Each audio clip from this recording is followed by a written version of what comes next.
Welcome back, everybody. This is our third episode. We've been doing this for 3 months now, which is crazy. But today's topic, we're going to tackle kind of a doozy. We're doing Capitalism and Socialism 101.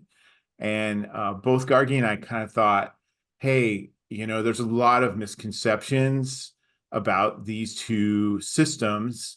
And we thought, why don't we kind of talk through that? And for those of you who don't know me, I'm Dr. Jim Martin, professor in interdisciplinary leadership at Creighton University. And Gargi? Thanks, Jim. My name is Gargi Vyas. I'm an assistant professor at Creighton University as well, and I'm in the Department of Interdisciplinary Leadership. I'm a political scientist by trade, so this topic is really exciting.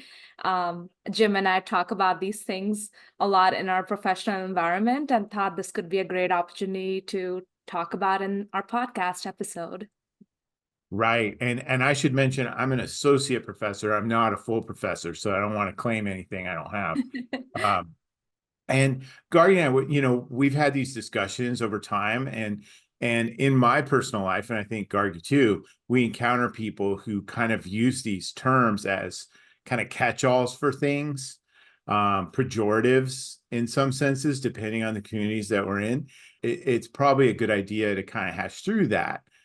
Maybe that'll help folks that watch this, understand them a little bit better. That said, neither of us are economists. I know I've taken some economics classes. I used to own a business in my previous lifetime. Definitely not like an economist or an expert on these things, but have some expertise and experience with working with political data that relates to these subjects. So Gargi, you pretty much in the same boat? Definitely. As a political scientist, I'm exposed to these concepts, but this is not a claim to be an all-knowing expert on these two very complex systems. If only we could be. But Right? We yeah, would fix yeah. But everything in the world. we're just political scientists. So Yes. we're just gonna have a conversation and see what happens. Sounds great. So just a basic overview of what we're going to cover today is we're going to talk about what is capitalism, think about like what forms that sort of system takes, how it works, some of the benefits or positive aspects of capitalism, both in practical terms, but also kind of idealized terms. And then what are the negative consequences of capitalism? Similarly, we'll talk about socialism pretty much in that same light. Then we'll come back and think about, what's the disconnect between what those complex realities of those two terms, capitalism, socialism, actually are, a little bit about sort of misconceptions, misinformation, propaganda surrounding them, the use of those terms, and then come back and talk about like, how do we see these sort of strategies or approaches, these, large macroeconomic and political forces, where we see them going, and what can we do about that in terms of a leadership context? So we can jump right in, and capitalism is one of those things where it's such a massive thing that it's sort of hard to define in some ways. But I went to the IMF, International Monetary Fund, which is, is that an intergovernmental? I would say so, yes. And Yeah, intergovernmental government agency, or intergovernmental IGO organization, yes. intergovernmental organization that sort of exists as in a partnership with many, many countries, that funds a lot of efforts. It's sort of created after World War II, with things like the World Bank, to create stable funding for to avoid things like the Great Depression. So when there's economic troubles in one country or region, the IMF and other bodies like it can kind of step in and sort things out and provide funding to tide people through some kind of crisis. They had this definition about capitalism is an economic system in which private actors, just individuals and companies and things like that, own and control property in accord with their interests. The forces of supply and demand, everybody's heard that term, freely influence prices in these markets, and that ebb and flow can sort of holistically serve the best interests of society. One facet or kind of buzzword thing you hear come out of that idea is the trickle down idea. Capitalism being a system where private businesses can own goods. Individuals and companies can own the means of production. So anything from a small business to a large factory or a system of factories, like that's what can be owned. How much they produce and sell, what prices are set, are entirely free of government planning. Really, I mean, to me, I see those as like, in principle, that's the principle. That's what it's supposed to be. Do we see that like in practice? What do you think about that? They're great definitions. So thanks, Jim. I've always conceptualized capitalism as that, where there's minimal government intervention and people who come up with these ideas, entrepreneurs, own the means of production and have creativity to work in free markets, and they produce things according to supply and demand. So those definitions were excellent. Your question about whether we see this work as defined in reality, I think capitalism is just like other economic systems and also other political systems that theoretically seem to be decent ideas, but in practice run into complex human issues. Yeah, I guess we can talk a bit about how it works in practice. What are some things you have noticed? Yeah, I mean, one of the things that I always see pretty much on a daily basis, you hear about, well, the central bank is setting the interest rates at this. Yeah. That's not capitalism. Yeah. Yeah. The other things like such and such group advocates for tariffs on imports of name your thing. Yeah. Uh, something I think a lot of Americans don't know is that we subsidize a lot of things in Yep. this country that are produced here. Such over time, sometimes these are allowed to sunset, and these are passed by Congress. Hmm. Cotton imports, a lot of agricultural products. Yeah. The producers and the farms and the farmers, individual farmers and corporate farms receive subsidies to produce certain things like cotton, maple syrup, all kinds of soybeans, Yeah. ethanol, all kinds of things. It's That, definitely government intervention to that's protect government businesses. intervention. Yeah. Yeah. Yeah. I mean, even something like after the United States joined NAFTA, Hmm. there was an extensive series of things done, kind of protect the communities that were impacted by the fact that factories were moving to Mexico. Yeah. In Iowa, a state right next to us, there was a lot of government adjustment programs where people who used to work in companies that made car parts and parts for refrigerators and other kitchenware and things that were over in Iowa got money to go to college so they could retrain to do other jobs. Yeah.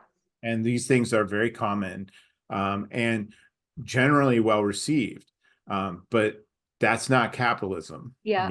And that reminds me of things like economic sanctions. My dissertation was on sanctions and governments for their own foreign policy goals deciding to impose sanctions that directly impacts if companies can continue trade is another example of government intervention in a considered capitalist country like the United States. And Good example. yeah, Yeah. Thinking about apartheid era South Africa and that the United States would ban trade to that country after a lot of pressure, but that eventually they banned a lot of trade with that country, or right now banning a lot of trade with Iran yep. is another example. Russia as well with Yeah. the Ukraine war. So many cases of intervention from multiple capitalist societies, several of which are in NATO. And likewise, a lot of other countries do similar things Yeah, as ways to protect their industries or to yeah, signal their intentions of having some level of hostility towards other countries. Just yesterday, I saw a funny headline, which was UK in trade row with Canada over beef and cheese or something like that. It just kind of cracked me up. But here's two nominally described capitalist yeah, systems, having this kind of trade war over something and then banning imports and exports of something. yeah, Things happen a lot. yeah.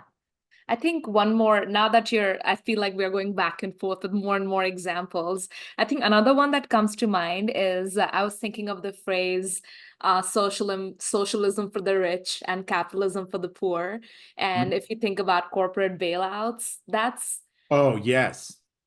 that's use of tax money for extreme government intervention to save these corporations that want the independence in the capitalist society, right? And I would say Until they that. don't. Until they're like, hey, we need some money now Yeah. because we screwed up our books.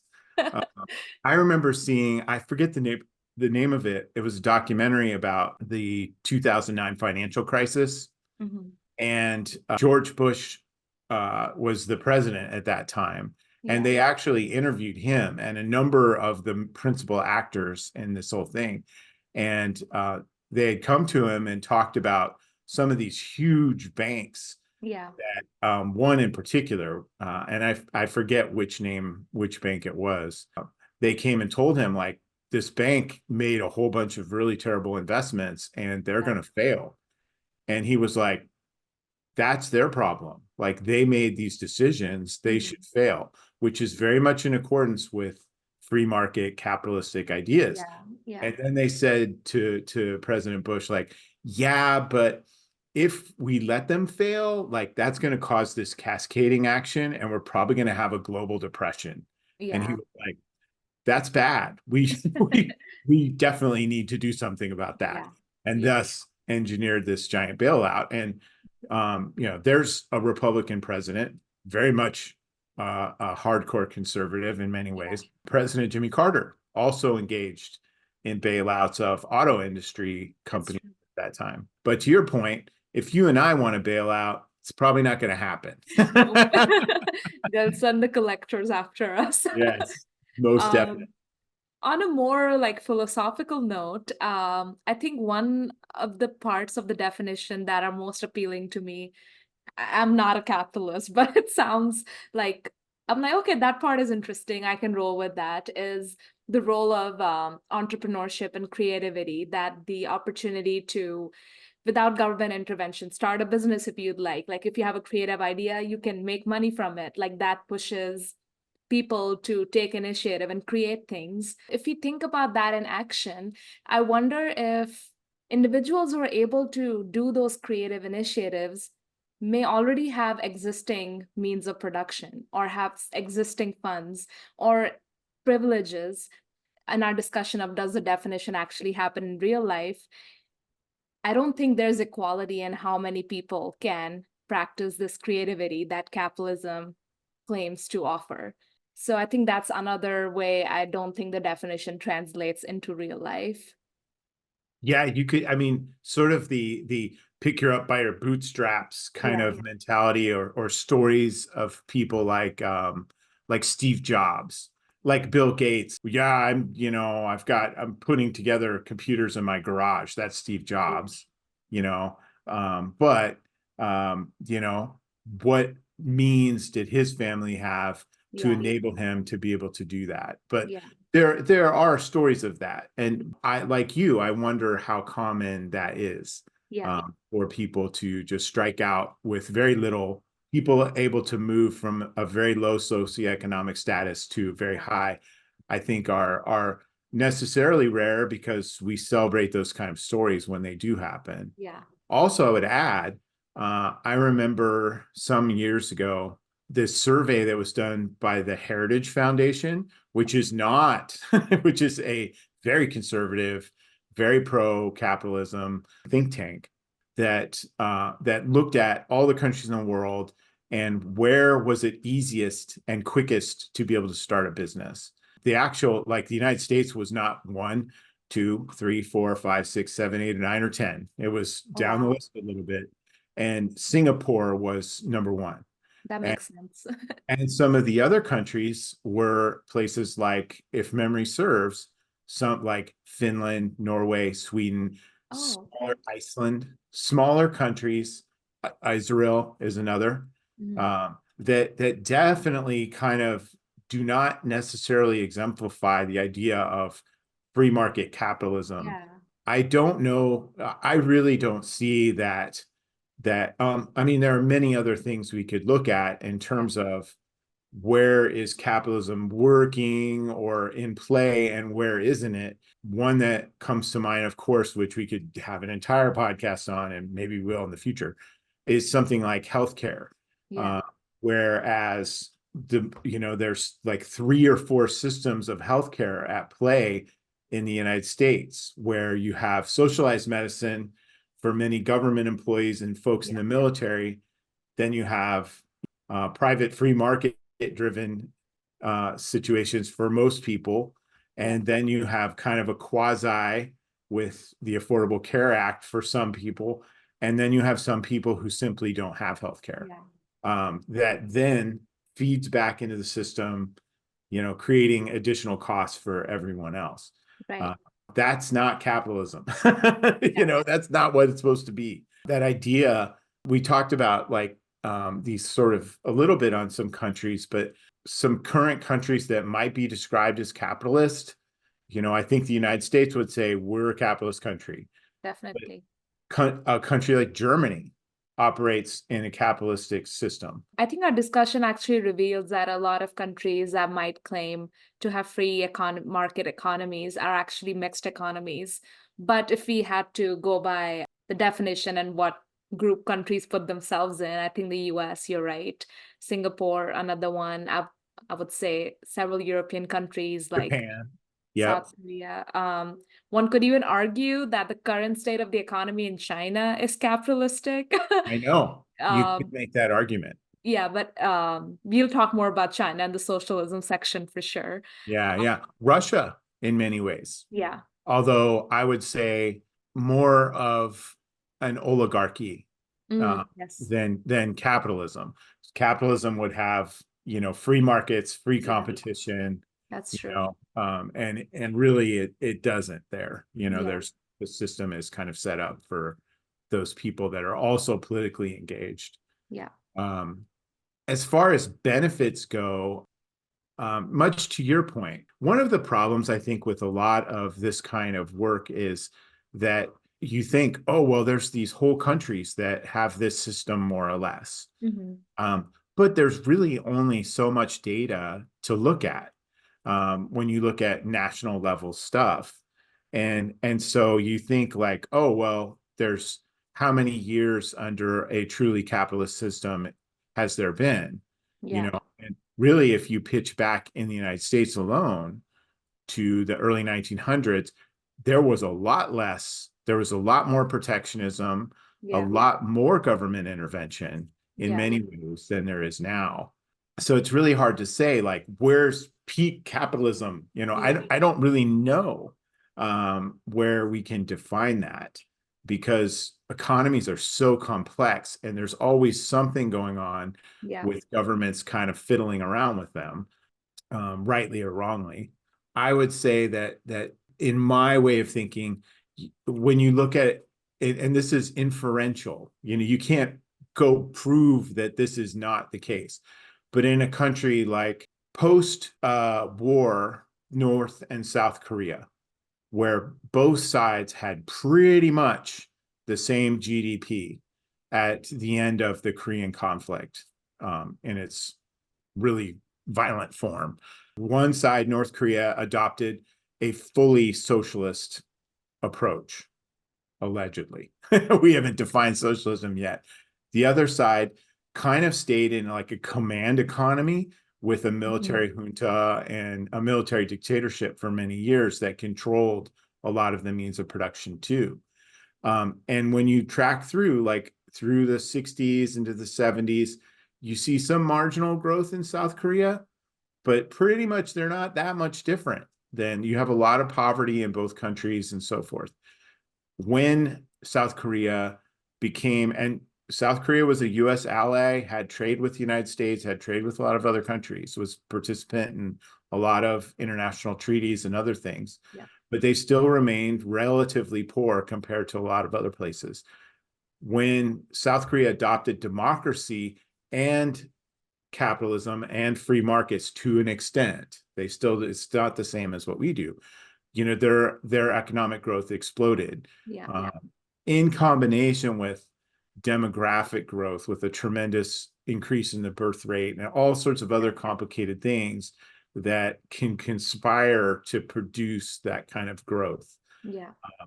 And that certainly benefited a lot of people in South Korea, whereas North Korea has remained pretty stagnant since the 50s and 60s in Yeah. terms of economics. With capitalism, again, writ large, in some way, we see growth in the overall GDP of countries. Yeah.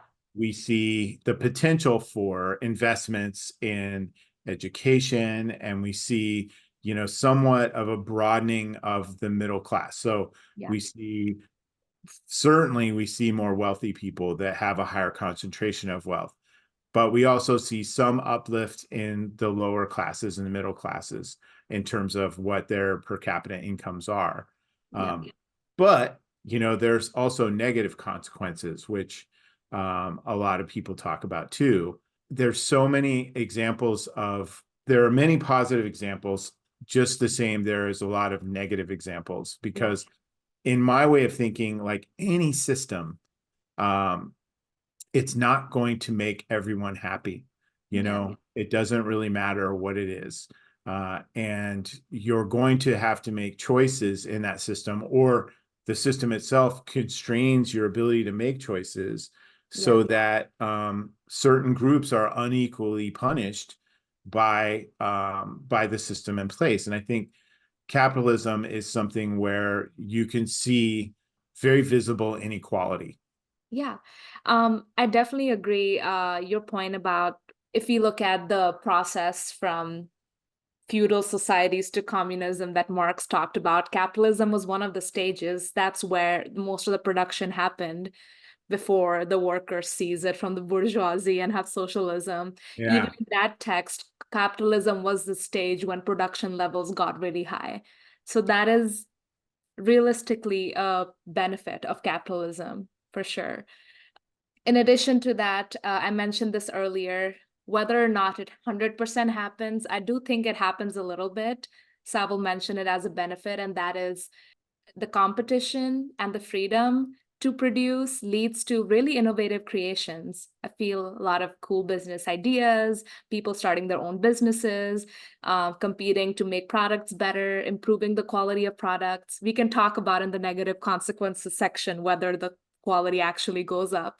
But there's the goal to do that in a free competitive market. People try to make better stuff and come up with better ideas. So I think that could technically be a benefit as well. You know, that just raised a thought in my mind of just our own local community where we Yeah. live in Omaha, Nebraska. There's a tremendously giving philanthropic community Mm, in this, and a lot of there's been a tremendous growth in the arts over yeah. the last 2 decades of my lifetime here in this city.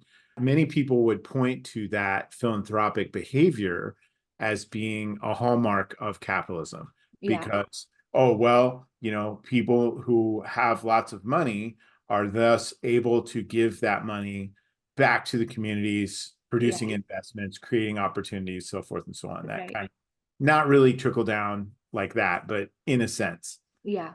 when in fact, many of those people, although they may be generous and giving and all of those things as human beings, they're actually doing it for tax purposes, which Yes. is not capitalist. Yeah. So the system itself has created an incentive for them to do this, whereas otherwise they might not have.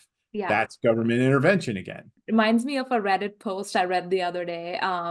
It's this Reddit thread called Capitalism versus Socialism. But this one person, they were arguing about whether it's fair that in socialism, the tax money goes to help everybody out.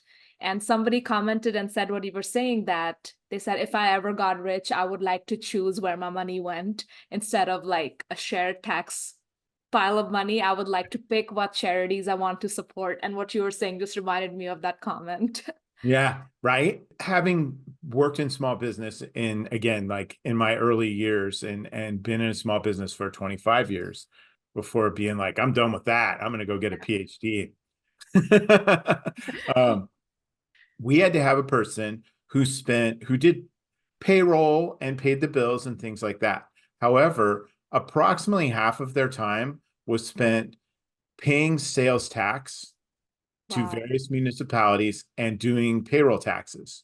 That's one of those things that it's a government kind of intervention. You could spend that money, have that person do something entirely different that was productive Yeah, in terms of generating more revenues, but you couldn't because they had to do these things. What's the moral standpoint of these things, and how does that work in a society, and how does that benefit everyone? I don't really know the yeah, answer to that, but there's a lot of those kinds of kind of counterintuitive things going on. definitely. And I think some one thing you said in your note just now, I think is a good transition to, which I think we kind of talked about the negative consequences a little already, but something you said in your note made me think a bit more about that, is when you said you were like, I want to step out of my business and go get a PhD.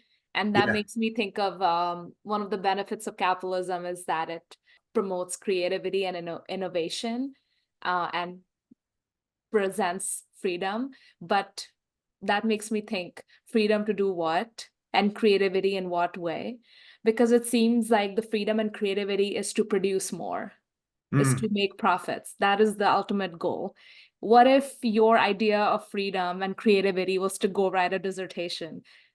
I would say that's not a very profitable venture as somebody who No. also attended that. Yeah. If So you get I into really, education, you can kind of like getting rich isn't going to be a thing. it really is it. And but that makes me think that when people say capitalism is great for freedom, it's like very popular in the US and it's great for creativity. I'm like, but for whom? For people who Right. are seeking monetary profit. What And I about the think, rest of us who are like artists and dissertation writers? well, and having my foot in the world of artists at times, Yeah, long story, ask me in the comments, you see how people struggle in those fields. yeah, And often they're supported by grants and other things to be able to have a living wage. And they often work a couple of three jobs yeah, in order to make those creative pursuits self-sustaining. yeah. So it's a difficult kind of thing for those folks I where, have hesitation in saying that the freedom and creativity is a clear benefit because I think it's very specific to certain occupations.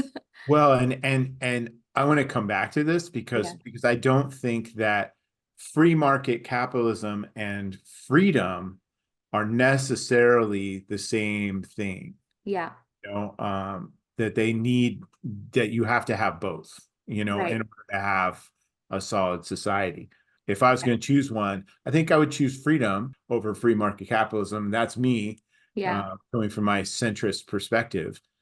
People talk about inequality, and I don't think they quite grasp what that means a lot of times. Like people that I just talk to out in the world, and inequality can be very dangerous to the social fabric and stability of hmm, countries. Like Susan Stokes, I'm getting a little wonky here. And oh, what was the guy's name who did all the game theory stuff? He made the J curve of inequality, and oh my uh, gosh. We'll have to anyway, cut this part there's a out. guy. Sema glue. Yep, Darren Asamoglu. Yes, good job. Yeah. The old brain doesn't work so good all the time. Scholars produced these models that suggested that, outside of certain bounds, democracy can't exist when you have tremendous amounts of inequality. And Yeah. just for anybody who's like, what is he talking about? Where the wealth in a country is held by a very small percentage of the people, that is a system that has a lot of inequality. When more or less people are more equal, then that has less inequality. Yeah, I'm glad you brought up the idea of inequality, because I do think some people who don't support capitalism, that is their most reasonable critique, that capitalism by its very nature, and because people who participate in economic efforts there's a lot of inequity in that as well. So people who gain wealth um, just keep getting richer and richer. So Right. it does naturally lend itself to inequality. We can also see this in the discrepancy in the amount of money, for example, CEOs make and what their lowest paid employee makes. Like the difference is extreme. I definitely see that as a very legitimate critique of capitalism, that people who do the labor to produce the profits for this corporation, for example, do not own the means of production and are not even making anything close to the owner of the means of production. The increased income inequality is definitely the biggest critique of capitalism. This kind of conversation to me reveals the complexity of these issues because when you have a system where certain groups tend to have kind of this reinforcing wealth, well, they've kind of probably got their hands on the levers of a lot of that. They can manage that. They can take risks Yeah, without worrying about it nearly so much yeah, because they could lose $100,000 on something and be like, right. ouch, but I'm going to survive, Yeah, or $1 million or 10, yeah, in some cases.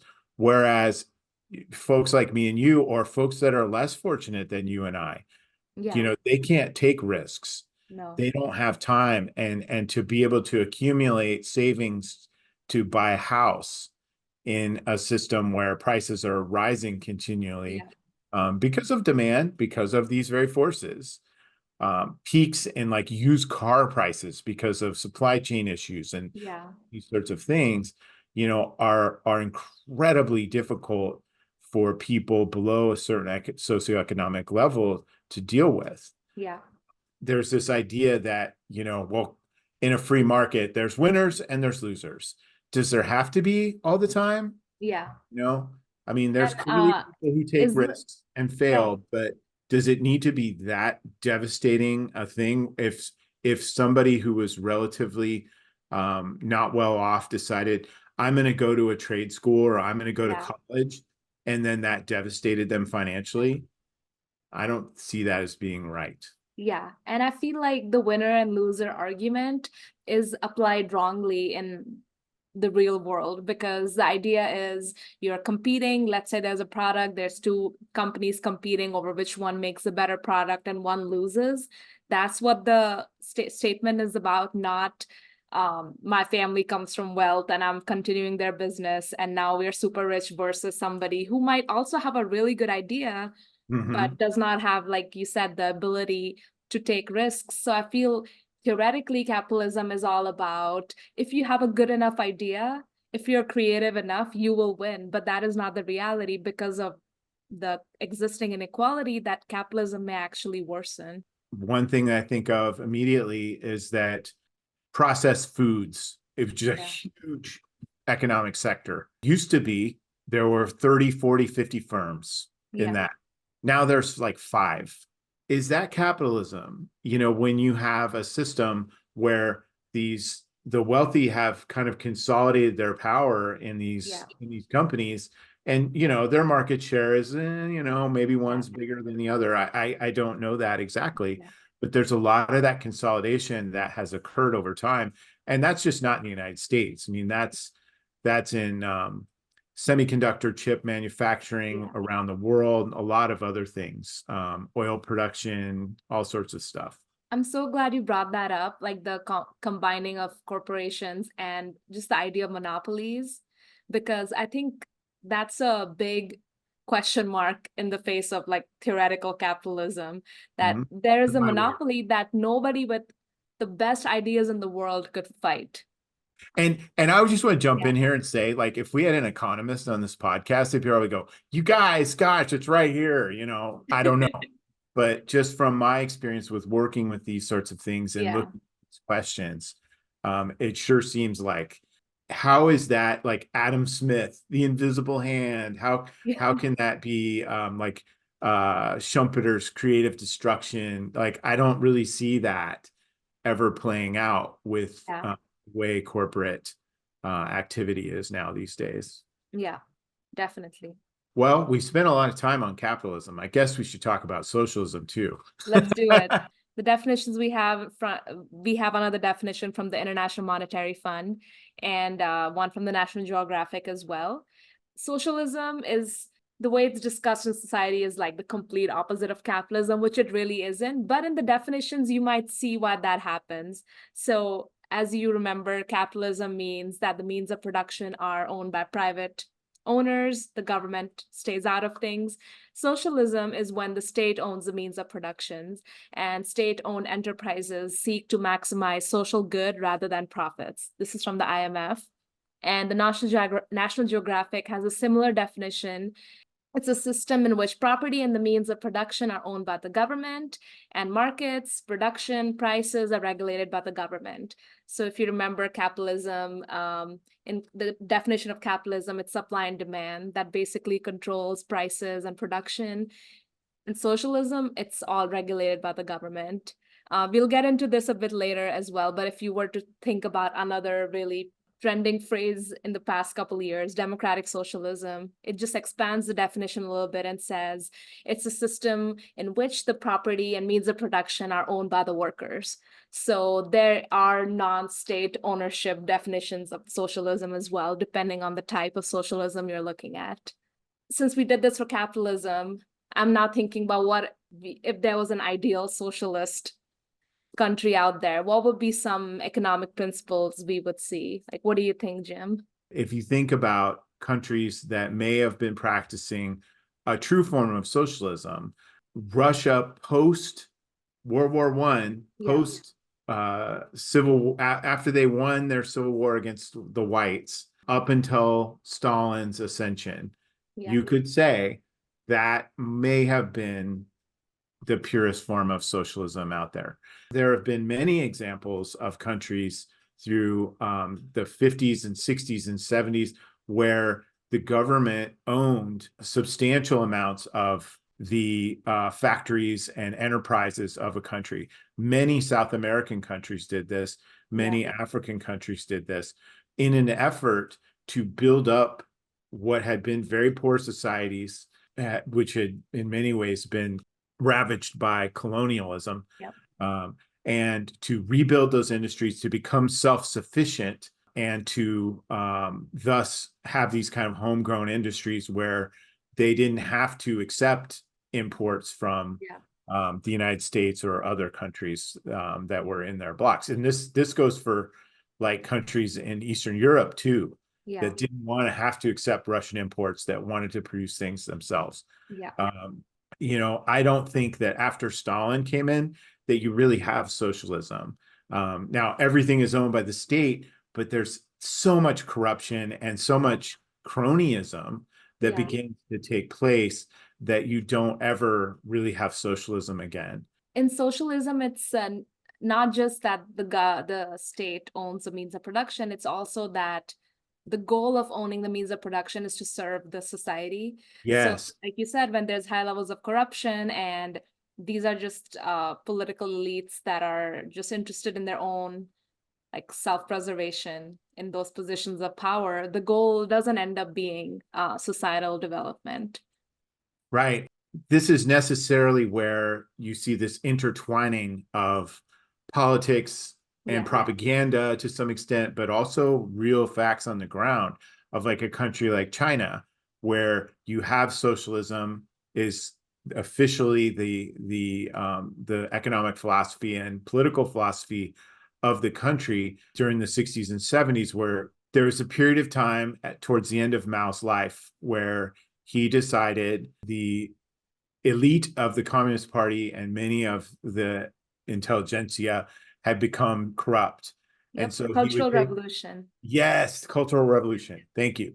And through Gang of Four, Gang of Gang of Four, or is that a punk band? I think it's both. I think it So might be both. he Yes. had some cronies, and he had some very loyal followers who proceeded to wipe out entire classes of Yeah. people. And we see like the genocide in Cambodia and some other places where these things have happened.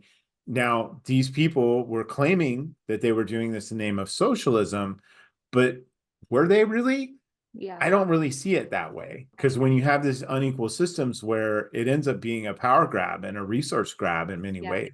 Definitely. I'm glad you're bringing this up because I feel like we want to make it clear in this podcast that socialism and capitalism are economic systems. But you're Right. right, a lot of times they are Yeah. mixed in with political goals. And During the Cold invective, War, you know, yeah, those during capitalists, yeah, and socialists, was they're that terrible. phrase dead before red? But Yeah. I think in the Cold War, this was like propaganda is manipulation of information, as we learned in the last episode. Mhm. But using these economic systems to further like political agendas. So capitalism almost became like a representation of the political systems of the US, and socialism became the political representation of the Russians. So you Right. had, and I think that actually contributes to why we see so much misinformation about these two economic systems today. And a What big reason why we wanted to do this podcast and really define these things for what they are without the propaganda effects. I think, there's many examples of countries. There's quite a bit of government intervention, and the state owns extensive amounts of property. Yeah, One example that immediately comes to mind is Israel, where you cannot, you can sort of own property, but not really. okay. And so, like, you sort of lease it. You can't like add on to your house horizontally. So they add on vertically. That's the only footprint that you have. You have universal health care in a country like Israel. You have a lot of high taxes in many ways on a lot of things. Yet, Israel has a highly productive economy. We see countries like Germany that also have universal health care. France, many liberal people's favorite countries, like places like Finland and Norway and Sweden, Yeah, where there's a lot of government intervention and a lot of yeah, things going on. One, I think about Norway right away, very much considered in your class of social democracies, where yeah, you have healthcare systems, you have a lot of high subsidized education, subsidized business things, where a lot of people don't know this. After World War II, Norway was one of the poorest countries in Europe until they discovered North Sea oil. They were incredibly intelligent in that they said, you know what? We're going to constitutionally kind of manage that fund because it won't last forever. So we're going to manage our investment in our petroleum industries to guarantee that a good portion of that money is taxed out of that and brought back into society to develop other things. Whoa. um, Recently, in this country, we had an infrastructure bill, which is taxpayer money going to build infrastructure, roads, bridges, yeah, in some cases, internet infrastructure and other things all across the country that provides a public good. yes. Um, and also benefits people who are transiting and moving things around and doing trade. How is that politically wrong? I don't, this is one of these things that I kind of get wrapped around the axle about. No, love it. Because It makes so much sense. And the question about what would be the ideal definition, ideal indicators of socialism, and does it happen in real life? I think what you're saying is a great example, because one of the things in Yeah. socialism is using, when the government owns the means of production, they use it for public good. So using the shared tax money for universal health care, for beautiful parks like we have in Omaha, and better roads, and some countries free university education and good quality K through 12 education, things like that, I think would be a really good example of how the definition of socialism actually plays out really well in real life. Right. And then there's negative externalities too. When we see Definitely. countries like the former Soviet Union, Yeah. which again, claiming to have socialism and perhaps more so than some other places, but the amount of environmental damage that Yeah. was done by the state and forced migrations, genocide in Ukraine in the 40s and 50s. I mean, all sorts of things. Cross those lines, Right. and make it so like that's not what socialism is supposed to be. Right. Whereas when you see it in a lot of many countries, Senegal is an African country that has a social democracy, is relatively well off compared to some of their neighbors. So, do you see any examples? We did this for capitalism, but something in the definition of socialism that you don't think actually plays out? So, I think one big one we've talked about is we assume the government ownership means good public outcomes, but sometimes it just ends up being a political power grab. Can you think of I other instances? I think Zimbabwe is an example. Venezuela, where Yeah, the government seized land from the existing landholders and nationalized it, and then production just plummeted. Those are some examples, and everybody would go, "Look, socialism at work," But is that really socialism? I yeah, don't really see it that way because it's not exactly. for the good of the country as a whole. It was cronyism Yeah, or settling, you yeah, know? And I really don't see that as socialism. I see that as a hallmark of authoritarianism, exactly. you know, Yeah, which is a totally separate thing. yeah, As an economic system where we see rights and freedoms intertwined with this sense of the responsibility of the government to manage the economy in some way, we see that it works.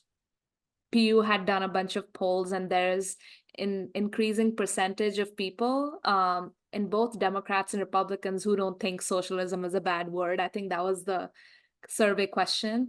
I think that explains why people are becoming more open to the idea of socialism, especially democratic socialism, because it seems like the good things about socialism, that is like uh, working towards equality and equal opportunities for everybody, but also in a democratic system. Mhm. Because we've seen so many examples of socialist systems becoming authoritarian. Well, and as a kind of a micro level example, I think of the longshoremen that the unions that are on Hmm. in Long Beach, California, and the ports around Seattle and Yeah, Washington, where those are that's the embodiment of what socialism is. yeah, They control those docks. They negotiate with the producers to yeah, allow the flow of goods of vast quantities through those yeah, ports. And when they have problems and those negotiations break down, they can shut those ports down, and they have. yeah, Yet, those are democratically run unions. yeah, Those are people they have meetings, they get together, they vote. There's people that kind of administratively run things, yeah, but by and large, you talk to anybody from any of those unions, and they're not feeling compelled to do one thing or another. yeah, It's very horizontally oriented in terms of authority structures. yeah. I, That's how would that be a negative? exactly. Yeah. And like we talked about before, inequality is one of the biggest negative consequences of capitalism in terms of worker exploitation. But also, if we think about how badly it has affected the environment, like there's really horrible environmental consequences of unchecked capitalist ventures, I feel. And Right. I feel And like, who had to step in to clean that up? The right. government. You know, Exactly. So again, yeah, how is that a bad thing? Just to yeah, repeat yeah. the question. And I think that those kinds of things, on those micro sort of levels, here and where we are from, like farm co-ops, Yeah. it's the same thing, Yeah. collective farming in a sense, where all these farmers get together, they have their own farms, yet they collectively get together to bargain. That's Scary. socialism. You're giving your labor like so many hours of your life, majority of your life, providing labor for these entities where you don't own anything. So I Yeah. think ideas like co-ops and businesses with strong unions, they are so great for workers' rights. And I feel like most people would support this. But again, the title socialism is what Yeah, that it's draws just people there's away. such a loaded term, Yeah. And again, capitalism, similar ways in different populations. Yeah. Where do you think these things are headed? I mean, Yeah. I What are our remember options? one of and this is just, we're not trying to wave magic wands or do anything, but rather just sort of like, are there any tendencies towards one or the other or moving towards some other way? One of my favorite political figures is Václav Havel. He kind of proposed this third way, which is really in many ways democratic socialism in that way, sort of this blending of those ideas in order to protect certain interests in society and yet create the opportunity for innovation and entrepreneurship, but in a constrained manner so that the poorest amongst us don't have to languish at that point and can at least have a decent life. Unfortunately, kind of what I see, I was watching Alistair Campbell and Rory Stewart's podcast last week, and they talked about how that they saw sort of a move towards the return of empire, that sort of approach to things, which is not about free markets, Yeah. and in some ways we see consolidation of trade within authoritarian countries and more Yeah. democratic leaning countries. We see some of these blocks forming, which is to me a dangerous precedent. I don't know. I don't really know where it's going, Yeah. but I'm not particularly hopeful. Let's put it that way. And I'm Oh, usually a pretty positive person. yeah.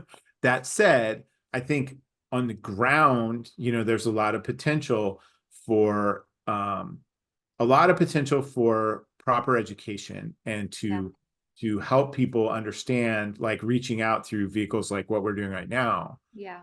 to make people more aware of these issues so that they're more informed in terms of their advocacy and their voting and where they put their money when they want to donate money to things and stuff like that. Grassroots efforts are amazingly powerful. There's been a lot done with grassroots movements over the years, and you never know when the next one's going to pop up.